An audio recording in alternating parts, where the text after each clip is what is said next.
Dans la voûte d'un musée se trouve une tête de hache en fer forgée en l'an 1200, 800 ans d'âge. Prenez-la, examinez la lame.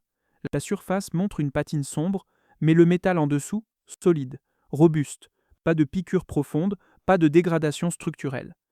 Maintenant, allez dans votre abri de jardin. Il y a une hache en acier que vous avez achetée il y a 2 ans. La tête est déjà tachetée de rouille orange. Dans 5 ans, elle sera si corrodée que vous la jetterez. Comment est-ce possible? Comment quelque chose fabriqué avec des outils primitifs dans un four d'argile peut-il durer des siècles de plus que l'acier moderne fabriqué avec précision? La réponse n'est pas magique, c'est la chimie, le hasard et une compréhension perdue du fer que nous avons sacrifié pour la commodité. Avant de plonger dans cette science oubliée, tapez Faites pour durer dans les commentaires si vous croyez que nous avons perdu quelque chose de précieux dans notre course aux outils bon marché et jetables. Je veux savoir, cela résonne-t-il en vous? Laissez ce commentaire maintenant. Section 1. Le problème moderne de la rouille. Pour comprendre pourquoi le fer médiéval résistait à la rouille, nous devons d'abord comprendre ce qu'est réellement l'acier moderne. Lorsque vous achetez un outil aujourd'hui, vous obtenez ce que les métallurgistes appellent de l'acier doux. Il contient environ 0,25% de carbone. Zéro scorie, zéro phosphore, nous appelons cela le progrès. Le fer forgé médiéval était fondamentalement différent. Il ne contenait que 0,05% de carbone, mais jusqu'à 2% de scorie, ces impuretés vitreuses laissées par la fusion.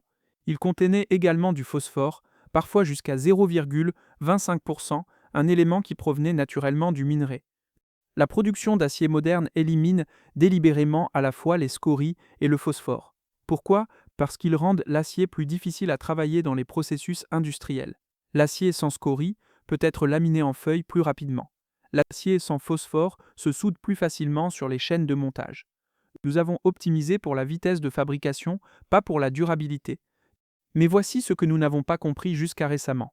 Ces impuretés n'étaient pas des défauts, c'étaient des atouts. Lorsque l'acier moderne rouille, la corrosion s'enfonce directement. Une goutte d'humidité touche la surface. L'oxygène réagit avec le fer, la rouille se forme. Cette rouille est poreuse et elle piège plus d'humidité, ce qui crée plus de rouille. La corrosion creuse plus profondément, suivant les joints de grains du métal, comme des racines suivent les fissures dans le béton. Une fissure microscopique dans l'acier moderne devient une autoroute pour la rouille. Rien ne l'arrête. En quelques mois, la rouille de surface devient un dommage structurel. Le fer forgé médiéval avait une arme secrète, les filaments de scorie. Pendant le processus de forge, alors que le forgeron martelait la loupe de fer, de minuscules fils de scorie vitreuse étaient étirés à travers le métal. Au microscope, cela ressemble à du grain de bois, des milliers de fibres de verre microscopiques traversant la matrice de fer. Lorsque la rouille commençait sur le fer forgé, elle heurtait l'une de ces barrières de scorie. La fibre de verre émoussait la corrosion, la forçant à se répandre latéralement au lieu de pénétrer profondément. Des études ont montré que ce réseau d'inclusion de scorie disperse la rouille en une couche de surface mince et stable au lieu de permettre des piqûres profondes et destructrices. Le résultat, une tête de hache qui forme une patine protectrice et cesse de se corroder au lieu de s'effriter en poudre orange. Si vous apprenez quelque chose de précieux ici, appuyez sur le bouton j'aime. Cela ne vous coûte rien, mais cela aide ces connaissances à atteindre les personnes qui doivent les entendre. Un clic rapide, puis nous continuons. Section 2. Le génie accidentel du phosphore. Les forgerons médiévaux ne comprenaient pas la chimie. Ils ne savaient pas ce qu'était le phosphore. Mais ils savaient quelle roche produisait le meilleur fer. Dans les zones marécageuses de toute l'Europe, le minerai de fer se formait naturellement dans les tourbières. Ce minerai de fer des tourbières était facile à recueillir, on pouvait pratiquement le ratisser du sol. Mais il avait quelque chose de spécial, une teneur élevée en phosphore. Lorsque le fer des tourbières était fondu, ce phosphore restait dans le métal. Et lorsque ce fer riche en phosphore se corrodait lentement au fil des décennies, quelque chose de remarquable se produisait. Le phosphore aidait à former un film dense et stable d'oxyde protecteur à la surface. Ce film scellait le métal contre l'humidité et l'oxygène, ralentissant considérablement la rouille ultérieure. C'était un heureux accident, une impureté bénéfique dans le minerai. Les forgerons ne savaient pas pourquoi le fer des tourbières fonctionnait mieux, ils savaient simplement que c'était le cas. L'exemple le plus spectaculaire de cet effet se dresse à Delhi, en Inde. Le pilier de fer de Delhi a plus de 1600 ans. Il pèse plus de 6 tonnes. Et il n'a presque pas de rouille. Pendant des décennies, les scientifiques étaient perplexes. Comment le fer pouvait-il survivre aussi longtemps? L'analyse métallurgique moderne a révélé la réponse. Le pilier a été forgé à partir de fer, contenant une teneur élevée en phosphore. Au fil des siècles, alors qu'il s'oxydait lentement, une fine couche d'hydrate de phosphate d'hydrogène de fer cristallin s'est formée à l'interface métal-oxyde. Cette couche est incroyablement stable et non poreuse. Elle fonctionne comme un revêtement céramique. L'humidité ne peut pas la pénétrer. Le pilier a cessé de rouiller après avoir formé cette peau protectrice.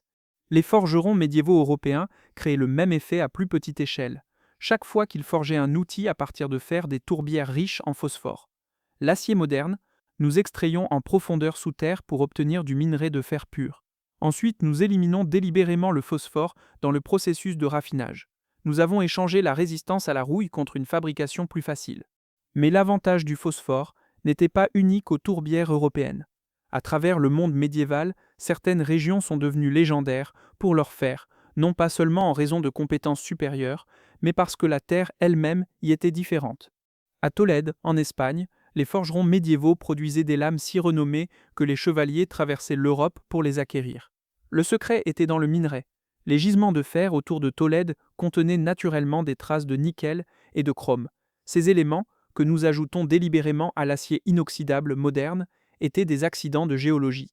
L'acier de Tolède résistait mieux à la corrosion que le fer d'autres régions parce que la montagne elle-même était alliée. Dans le sud de l'Inde, les forgerons produisaient de l'acier Woods, ce que les Européens appelaient acier de Damas. L'analyse moderne a révélé quelque chose d'extraordinaire dans ces lames anciennes. Elles contiennent des nanotubes de carbone, des structures si avancées que les scientifiques des matériaux ne les ont découvertes que dans les années 1990. Les forgerons médiévaux ne savaient pas qu'ils créaient de la nanotechnologie. Le refroidissement lent de leur processus en creuset, combiné à des éléments traces dans le minerai, assemblait accidentellement ces structures moléculaires. Les routes commerciales médiévales transportaient des loupes de fer de haute qualité à travers les continents. Un forgeron en Angleterre pouvait payer le salaire d'un mois pour une loupe de fer suédois, connu pour sa pureté et sa maniabilité. Les marchands arabes transportaient des galettes de Woods indiens à Damas, où elles étaient forgées en lames légendaires. Le principe était universel, des impuretés bénéfiques de la géologie locale, combinées à des processus qui les préservaient plutôt que de les éliminer, créaient des matériaux aux propriétés que nous avons du mal à reproduire aujourd'hui. Nous ne sommes pas plus intelligents que les forgerons médiévaux. Nous avons simplement choisi d'optimiser pour des objectifs différents. Section 3. L'avantage du bas fourneau. La technologie qui a créé ce fer supérieur était d'une simplicité brutale. Le bas fourneau était une cheminée d'argile et de pierre s'élevant seulement à la hauteur d'une personne. À l'intérieur, des couches de charbon de bois et de minerai de fer étaient empilées ensemble. Des soufflets forçaient l'air à travers des tuyaux à la base. La clé était le contrôle de la température, ou plutôt son absence. Un bas fourneau fonctionnait à environ 1200 degrés Celsius. Assez chaud pour réduire chimiquement le minerai, mais crucialement, pas assez chaud pour faire fondre le fer. Le fer fond à 1538 degrés Celsius. Le bas fourneau n'atteignait jamais ce seuil. Ce qui se produisait à la place était un processus lent et sale. Alors que le charbon de bois brûlait, il produisait du gaz monoxyde de carbone. Ce gaz arrachait l'oxygène du minerai de fer, laissant derrière lui des particules de fer métallique pures. Mais toutes les impuretés rocheuses du minerai, la silice et autres minéraux, elles fondaient. Elles formaient une scorie vitreuse qui coulait à travers le four. Les particules de fer solide coulaient dans ce bain de scorie fondue, s'agglutinant au fond en une masse spongieuse appelée loupe. Après des heures de travail, le forgeron ouvrait le four et extrayait cette masse incandescente. Elle ressemblait plus à de la roche volcanique qu'à du métal. C'est ici que la magie se produisait. Alors que les particules de fer se formaient, entourées de charbon de bois en combustion pendant des heures, elles absorbaient le carbone de manière inégale. Certaines zones en absorbaient très peu, restant du fer forgé doux. D'autres zones en absorbaient plus, devenant accidentellement de l'acier. Et partout dans ce désordre se trouvaient des fils de cette scorie protectrice. L'acier moderne est laminé à froid. Des barres d'acier sont pressées à travers des rouleaux à température ambiante, les façonnant rapidement et efficacement. Les forgerons médiévaux n'avaient pas cette option. Ils devaient travailler leur fer à chaud. La loupe était réchauffée dans la forge et martelée encore et encore. Ce travail à chaud faisait quelque chose de crucial. Il chassait une partie de la scorie, oui, mais il compressait et alignait aussi la scorie qui restait, l'étirant en ces réseaux de fibres microscopiques. Chaque coup de marteau soudait les particules de fer ensemble plus étroitement. Chaque réchauffage permettait au carbone de se redistribuer. Le travail constant éliminait les contraintes internes et les micro-fissures. Le forgeron ne façonnait pas seulement le métal. Il améliorait fondamentalement sa structure interne à chaque coup. Cela prenait du temps. Une seule tête de hache pouvait nécessiter 3 jours de chauffage et de martelage répétés. Une usine moderne estampe la même forme en 3 minutes. Nous avons choisi la vitesse. Ils ont atteint la permanence. Section 3.5, l'économie de la permanence. Pour comprendre pourquoi le fer médiéval résistait si bien à la rouille, nous devons comprendre ce que ce fer représentait. Ce n'était pas simplement un matériau, c'était du temps, des compétences et de la valeur concentrée. Ces 3 jours pour forger une seule tête de hache, c'était 3 jours de travail d'un maître artisan. Dans l'Angleterre médiévale, une hache de qualité pouvait coûter l'équivalent du salaire d'un ouvrier pour un mois entier. Une épée pouvait représenter 6 mois de revenus. Ce n'étaient pas des achats, c'étaient des investissements destinés à durer toute une vie, puis à être transmis. Cela créait une réalité économique que nous avons complètement perdue. Lorsque le marteau de votre grand-père coûtait autant qu'un mois de nourriture pour votre famille, vous ne le jetiez pas à cause de la rouille de surface. Vous l'entreteniez, vous le huiliez, vous le rangiez correctement. Les outils aussi chers étaient listés dans les testaments, disputés dans les héritages et marqués du symbole du propriétaire. Les forgerons médiévaux s'entraînaient pendant 7 ans comme apprentis avant de pouvoir se dire compagnons. 7 autres années pouvaient passer avant qu'un forgeron n'obtienne le titre de maître et la permission d'ouvrir sa propre forge. Ce n'était pas une tradition romantique, c'était une nécessité économique. Un tube mal fait qui échouait pouvait tuer quelqu'un. Une charrue qui se cassait pendant la saison des semailles pouvait signifier la famine. Le système des guildes médiévales appliquait cette qualité par une simplicité brutale. Si votre travail échouait, vous étiez expulsé de la guilde. Pas d'adhésion à la guilde signifiait pas de droit légal de vendre votre travail. La réputation de la guilde valait plus que n'importe quel forgeron individuel, donc la qualité n'était pas optionnelle. Nous regardons la résistance à la rouille du fer médiéval et pensons qu'il s'agissait d'une technique supérieure.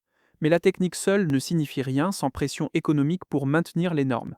Ils fabriquaient du fer qui durait parce que fabriquer du fer qui échouait était un suicide financier. Aujourd'hui, une hache de quincaillerie coûte 15 $. Si elle rouille en 2 ans, vous en achetez une autre. Le fabricant n'est pas puni. Il n'y a pas de guilde pour l'expulser. L'incitation économique s'est complètement inversée. L'obsolescence programmée n'est pas un complot. C'est simplement plus rentable que la permanence. Section 4.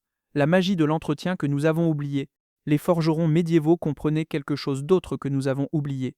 Le fer frais a besoin de traitement. Après avoir forgé un outil à sa forme finale, le forgeron effectuait un processus que nous pourrions appeler assaisonnement, bien qu'il n'utilisait pas ce mot. La pièce finie était chauffée jusqu'à ce qu'elle rougeoie d'un rouge terne, puis frottée avec de l'huile de lin ou de la graisse animale encore chaude. La chaleur provoquait la polymérisation de l'huile, formant un revêtement dur et mince lié à la surface du métal. Ce revêtement n'était pas de la peinture. C'était une couche moléculaire qui scellait le fer contre l'humidité et l'oxygène. Vous assaisonnez une poêle en fonte de la même manière aujourd'hui, mais les outils en acier moderne, ils viennent sans rien. Peut-être une mince couche d'huile de machine qui se lave la première fois qu'il pleut. Personne ne vous apprend à assaisonner vos outils parce que l'acier moderne est jetable par conception. Le fer médiéval qui était utilisé régulièrement développait un autre avantage. Une patine sombre et stable se formait à la surface. Ce n'était pas de la rouille au sens destructeur, c'était de la magnétite, une forme d'oxyde de fer dense et protectrice. L'utilisation fréquente maintenait cette patine intacte. L'huile des mains humaines, la friction du travail, l'exposition régulière à l'air, sans humidité prolongée, tout cela maintenait une couche de surface protectrice. Les outils qui étaient stockés au sec et utilisés souvent pouvaient durer des générations. Le petit-fils hériterait du marteau de son grand-père. Le fer encore sain. Nous avons abandonné ces pratiques non pas parce qu'elles ne fonctionnaient pas, mais parce qu'elles nécessitaient des soins. Les outils modernes sont conçus pour être remplacés, pas entretenus. Vous pourriez demander, si le fer médiéval était si supérieur en résistance à la rouille, pourquoi ne le fabriquons-nous pas de cette façon maintenant? La réponse est l'économie, pas l'ignorance. Un bas fourneau produit peut-être 50 livres de fer par jour, un haut fourneau moderne produit des milliers de tonnes. La différence n'est pas seulement d'échelle, c'est de contrôle. Dans un haut fourneau, les températures dépassent 1500 degrés Celsius. Le fer fond complètement, la scorie est écumée comme déchet liquide. Le résultat est de la fonte liquide avec une teneur élevée en carbone qui doit être raffinée en acier dans un processus séparé. Rapide, efficace et cohérent. Mais cette cohérence a un coût. Vous ne pouvez pas contrôler la distribution microscopique des filaments de scorie dans le métal liquide.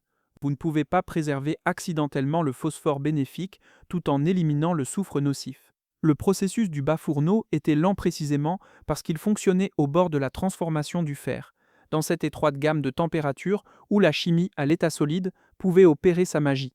Nous avons échangé cette magie contre la capacité de fabriquer 1 milliard de piquets de clôture par an.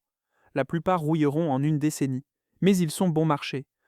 Section 5, le secret de la lame composite.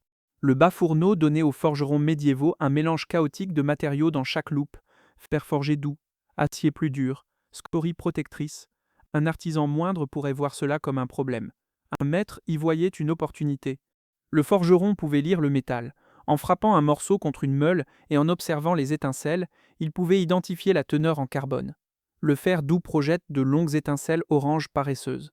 L'acier à haute teneur en carbone éclate en explosions blanches brillantes. En utilisant cette connaissance sensorielle, le forgeron triait la loupe. Les morceaux à haute teneur en carbone étaient précieux. Ils formeraient le tranchant. Le fer forgé plus doux, résistant et absorbant les chocs, formerait le corps et le dos d'une lame. Ces pièces étaient soudées à la forge. Chauffées à température blanchot, leur surface commençait à se liquéfier. Quelques coups de marteau, et elles fusionnaient définitivement en une seule. Le résultat était une lame avec un tranchant dur qui tenait l'affûtage, soutenu par un noyau flexible qui absorbait les impacts sans se briser. Cette structure composite, tranchant dur et corps résistant, n'était pas un matériau unique essayant d'être deux choses. C'étaient deux matériaux, chacun faisant ce qu'il faisait le mieux. Certains forgerons allaient plus loin, créant des lames à motifs soudés où des barres de fer et d'acier étaient torsadées ensemble avant le forgeage. Le résultat montrait un motif semblable à de l'eau à la surface, beau et fonctionnel. Mais voici ce qui importe pour la résistance à la rouille: ces soudures de forge créaient plus d'interfaces, plus de frontières où les filaments de scorie pouvaient former des réseaux protecteurs. Une lame à motif soudé n'était pas seulement forte, elle était blindée contre la corrosion de l'intérieur vers l'extérieur. Section 6. La science derrière la sorcellerie, alchimie médiévale qui fonctionnait réellement. Si vous lisez des textes médiévaux sur la forge, vous trouverez des recettes qui ressemblent à de la sorcellerie. Théophile, un moine allemand du XIIe siècle, a écrit en 1125 que les outils reçoivent une trempe plus dure dans l'urine d'un petit garçon roux que dans l'eau ordinaire. D'autres manuscrits médiévaux prescrivaient des concoctions encore plus étranges. Une recette demandait une partie de radis blanc, une partie de réfort, une partie de larves de vers de terre et une partie de sang de cerf lorsque le cerf est en rut. Une autre recommandait du miel clarifié, de l'urine fraîche d'un bouc, de l'alun, du borax, de l'huile d'olive et du sel, mélangés ensemble comme liquide de trempe parfait. Pendant des siècles, les historiens ont rejeté cela comme de la superstition, du folklore, la pensée mystique de personnes qui ne comprenaient pas la chimie. Puis les métallurgistes modernes ont décidé de les tester. Les résultats ont été surprenants. La plupart des liquides de trempe exotiques ne fonctionnaient pas. Le sang, malgré son statut légendaire dans le folklore de fabrication d'épées, refroidissait l'acier beaucoup trop lentement pour le durcir correctement. Le lait était tout aussi inutile. L'image romantique d'une lame trempée dans le sang des ennemis, pure fantaisie. Mais deux liquides fonctionnaient remarquablement bien: l'eau et l'urine. Pourquoi l'urine? La réponse est de la chimie prosaïque cachée derrière un langage mystique. L'urine contient de l'urée, qui se décompose en ammoniac et dioxyde de carbone. Mais plus important encore, elle contient du sel, du chlorure de sodium, du potassium et d'autres sels minéraux. Lorsque vous plongez de l'acier chauffé au rouge dans de l'eau pure, quelque chose de problématique se produit. Une couche de vapeur se forme instantanément autour du métal. Cette enveloppe de vapeur agit comme une isolation, ralentissant le taux de refroidissement. Si l'acier refroidit trop lentement, il ne durcira pas correctement. Le sel résout ce problème. Les particules dans l'eau salée ou dans l'urine perturbent la couche de vapeur avant qu'elle ne puisse se former complètement. Le liquide maintient un contact direct avec le métal chaud. Le refroidissement se produit plus rapidement. Le durcissement réussit. Les forgerons médiévaux ont découvert cela par essai et erreur. Ils ne connaissaient pas les enveloppes de vapeur ou l'ébullition nucléée. Ils savaient simplement que tremper dans l'urine ou dans la saumure produisait des outils plus durs que l'eau pure. Alors ils ont enveloppé cette connaissance pratique dans un langage mystique. L'urine d'un garçon roux était probablement juste une formulation mémorable pour ajouter du sel à votre trempe.